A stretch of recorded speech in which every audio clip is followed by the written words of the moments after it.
Hey everyone, how's it going? So, my article that I chose for you today for class is centered around a lawsuit against the Lloyd's of London market by a local Philadelphia pub.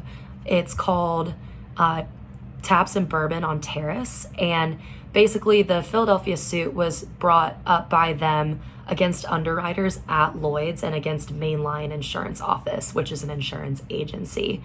So, in addition to seeking coverages for loss of income and extra expenses, it seeks damages in excess of $50,000 plus defense costs.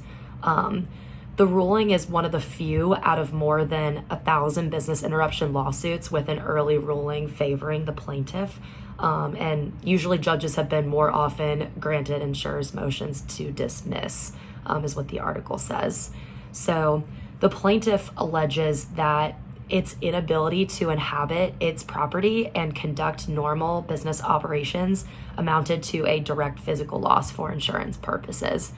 And the article mentions that the policy contains a virus exclusion. However, the plaintiff contends that this was removed by another endorsement, and it claims that the virus exclusion does not apply anyway because the virus was never in its property and did not cause the damage, which is up to interpretation.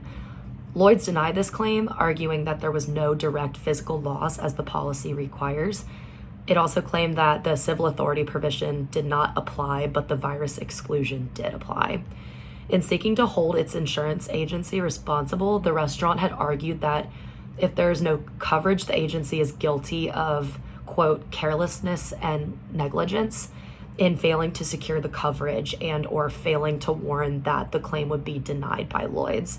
The judge accepted the agency's objections